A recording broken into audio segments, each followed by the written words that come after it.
Di episode sebelumnya, kita udah bongkar siapa Margonda. Bukan cuma nama jalan, tapi Komandan Angkatan Muda Republik Indonesia, sang pahlawan yang gugur di serangan kilat, 16 November 1945. Tapi, lu tahu nggak, men?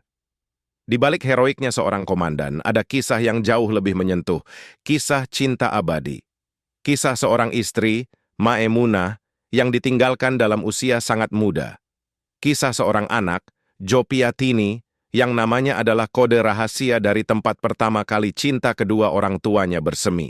Bayangin, seorang pejuang yang berani menghadapi peluru ternyata adalah seorang pria romantis yang mengabadikan cintanya pada nama putrinya. Dan disinilah tragedinya. Pria ini yang sangat dicintai, yang sangat dibutuhkan, harus memilih antara cinta dan negara. Dia memilih negara.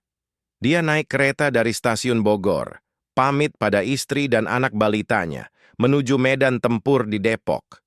Sebuah perjalanan tanpa tiket pulang. Sebuah janji yang takkan pernah ditepati. Hari ini, kita nggak cuma menelusuri sejarah perang. Kita akan menelusuri jejak hati yang hancur, menelusuri ketangguhan seorang istri pahlawan, dan membongkar kode rahasia di balik nama Jopiatini. Dan kita akan tutup kisah ini dengan pertanyaan yang masih menghantui. Di mana pusara Margonda?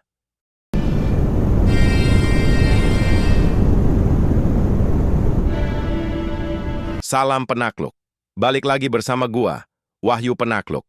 Episode ini adalah kelanjutan dari kisah heroik yang terukir di aspal Jalan Margonda.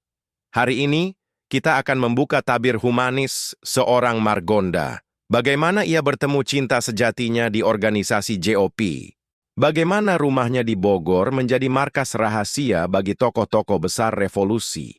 Dan bagaimana istrinya, Maemunah, membuktikan diri sebagai perempuan tangguh dengan membuka usaha jahit langganan Istana Bogor setelah suaminya gugur.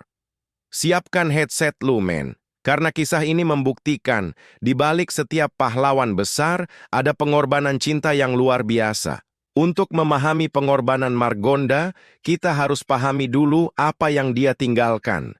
Kita mulai dari tahun 1943.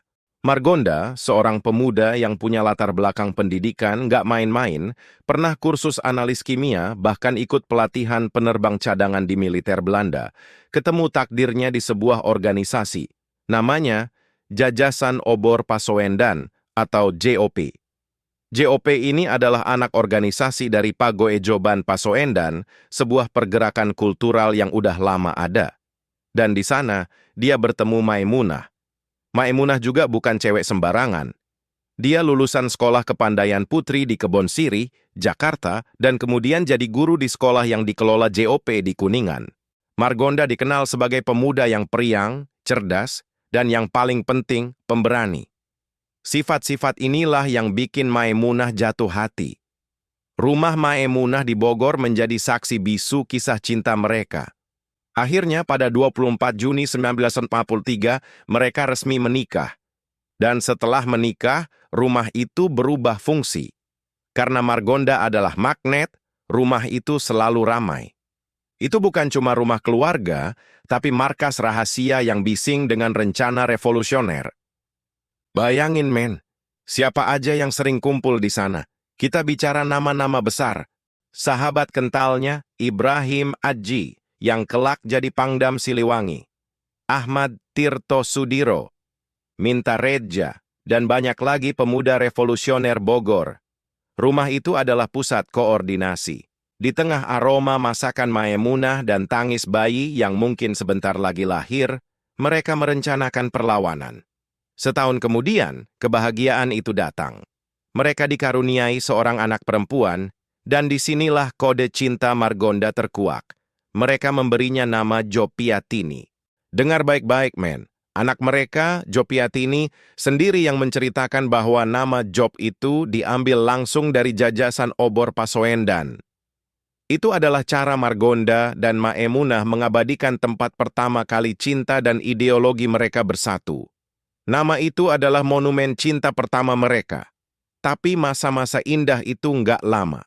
Proklamasi dikumandangkan, tapi Depok menolak republik. Ini adalah duri dalam daging.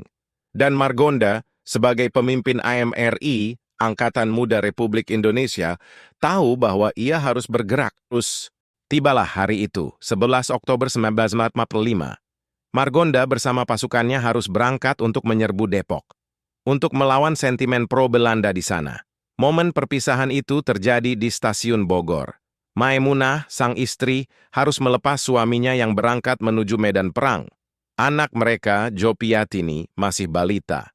Margonda, sang analis kimia, sang calon pilot, sang komandan, kini hanyalah seorang suami yang harus menatap mata istrinya untuk terakhir kali. Ia naik kereta. Kereta yang mengangkut harapan kemerdekaan, sekaligus kereta yang membawa nyawanya menuju takdir. Mereka sempat merebut Depok, tapi sekutu datang dan Depok jatuh lagi.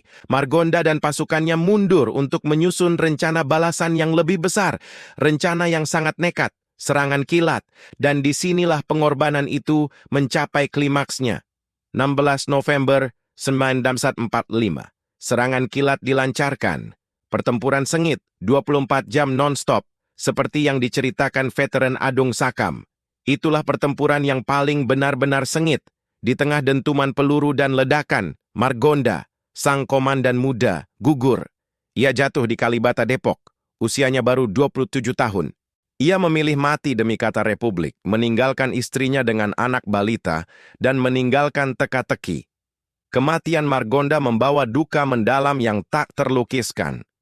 Bagi Maemunah, hidupnya berubah 180 derajat. Dia bukan lagi istri seorang komandan, dia adalah janda pejuang dengan anak kecil di tengah masa-masa paling sulit Indonesia. Duka Maemunah adalah duka yang menunggu tanpa akhir. Ia sering mendatangi stasiun Bogor. Dia berdiri di sana, menanti kereta yang datang dari Depok, berharap Margonda pulang. Namun, Margonda tidak pernah kembali. Bahkan ketika perang usai di tahun 1949, sosoknya tetap hilang. Dan inilah tragedi paling menyakitkan dari kisah ini. Margonda adalah pahlawan tanpa makam yang diketahui. Pusaranya hilang, terkubur di Kalibata, Depok, di tengah kekacauan pertempuran serangan kilat. Namanya abadi, tapi jasadnya misteri. Tapi pengorbanan Margonda melahirkan ketangguhan luar biasa pada diri Maemunah. Alih-alih menyerah pada takdir, Maemunah bangkit. Dia harus menghidupi dan menyekolahkan Jopiatini. Dia memanfaatkan ilmu yang dia dapat dari sekolah kepandaian putri. Maemunah mendirikan usaha jahit yang dia beri nama Modiste Tini. Lagi-lagi nama anaknya Jopiatini menjadi semangat dan harapan. Dan Modiste Tini ini bukan sembarang usaha jahit. Karena ketangguhan dan kualitas kerjanya, usaha Maemunah ini dikenal sampai ke Istana Bogor. Jopiatini sendiri yang menceritakan, ibunya sering dapat order menjahit dari tokoh-tokoh penting di istana di zaman Bung Karno. Pelanggannya, kita bicara Ibu Hartini, istri Bung Karno, dan istri Pak Sabur, Komandan Cakrabirawa. Bahkan penyanyi legendaris Jakabimbo juga menjahit baju di sana. Bayangkan seorang janda pejuang yang suaminya gugur tanpa makam, berjuang mati-matian, dan berhasil menjadi penyedia busana bagi orang-orang paling berkuasa di republik yang diperjuangkan suaminya. Maemunah berhasil. Berkat Modiste Tini, Jopiatini berhasil disekolahkan sampai perguruan tinggi. Itu adalah kemenangan personal yang setara dengan kemenangan di medan perang. Sebuah warisan pengorbanan yang diteruskan dengan ketangguhan. Jadi, inilah kisah lengkapnya. Setiap lu lewat jalan Margonda, lu nggak cuma lewat jalan utama. Lu melewati 3 lapisan sejarah yang saling terkait. 1. Lapisan heroik. Pengorbanan seorang komandan muda, Margonda, yang gugur di usia 27 tahun. 2. Lapisan romantis. Kode cinta yang abadi pada nama Jopiatini, yang diambil dari tempat pertama kali mereka bertemu. 3. Lapisan ketangguhan. Perjuangan Maemunah yang berhasil membesarkan anak pahlawan lewat keringatnya di Modiste Tini. Kita harus ingat, nama Margonda diabadikan di aspal, tapi kisahnya terukir di hati yang patah dan semangat yang tak pernah padam.